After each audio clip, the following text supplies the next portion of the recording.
ज्ञान the treasure में आपका स्वागत है। और हम आपको बताएंगे अतृप्त आत्मा के बारे में। सैर करने के लिए कई खूबसूरत जगह हैं। ऐसी जगहों पर घूमने में आनंद भी आता है, मगर आपको अगर कहा जाए कि किसी हॉन्टेड प्लेस यानी कि प्रेत बाधित जगह पर घूमने चले जाए तो आप डर जाएंगे। मृत्यु क्या है? क्या मृत्यु उपरांत भूत प्रेत का अस्तित्व बनता है?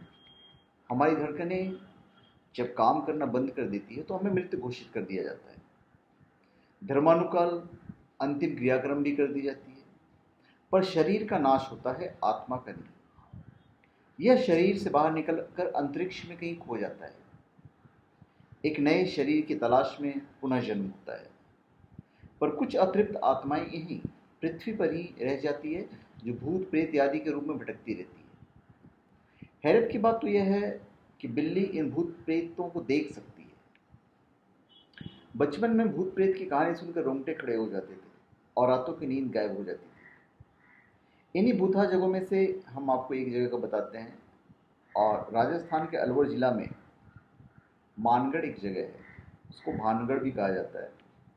भानगढ़ का किला यह सरिस्का टाइगर रिजर्व के बॉर्डर पर है। यह वीरान किला जयपुर एवं अलवर के बीच में है।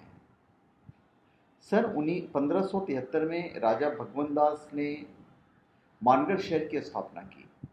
इनके पुत्र थे मान सिंह और माधो सिंह। मान सिंह अकबर बादशाह के यहाँ जनरल थे। कहते हैं कि यह किला इतना भूता और डरावना है कि सूर्यास्त के बाद इसके अंदर जाने का कोई साहस नहीं कर सकता है।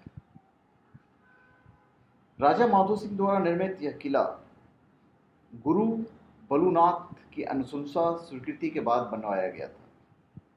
गुरु ने पहले इस जगह को देखा था और देखने का उसको शुद्ध किया था, इस शर्त के साथ कि राजा के महल की छाया तक नहीं पड़ना चाहिए। अगर छाया ने छू लिया तो महल निस्तानबूद हो जाएगा, पर ऐसा नहीं हो सका। छाया ने छू लिया और संत की आध्यात्मिक शक्तियां ने किले को बर्बाद कर दिया। तब से किले के आसपास कोई भी कंस्ट्रक्शन होता है तो वह तत्क्षण ही कोलैप्स हो जाता है, ढह जाता है। अभी तक गुरु बालूनाथ की समाधि देखी जा सकती है। मानगढ़ की खूबसूरत राजकुमारी रत्नावती के सौंदर्य की खुशबू मानगढ़ के आसपास के राज्यों में फैल चुकी थी। सिंधिया नाम का एक तांत्रिक रत्नावती के मुंह पास में बन गया।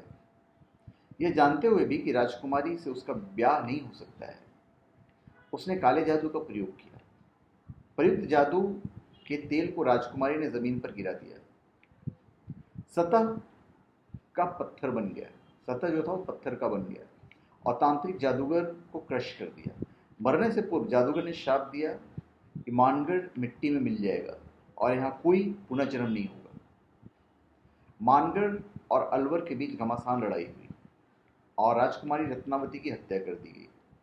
हालांकि लोकश्रुति के अनुसार राजकुमारी रत्नावती मानगढ़ में पुनर्जन्म के लिए अब तक भटक रही।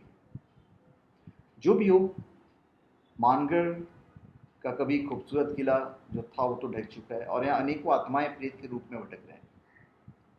भारत का शायद सबसे अधिक प्रेत बाधित किला अब भी टूरिस्टों को रात में चीखें, विचित्र आवाज़ें, औरतों की चिल्लाने, चूड़ियों की खनकने, कराहने, विचित्र प्रकार के प्रकाश आदि का आभास होता है। कहते हैं सूर्यास्त के बाद या सूर्योदय से पहले किले में जो भी गया है वो जिंदा वापस नहीं लौटा है। धन्यवाद। आप हमारे चैनल पे सब्सक्राइब करें और अपने कमेंट दीजिए। धन्यवाद।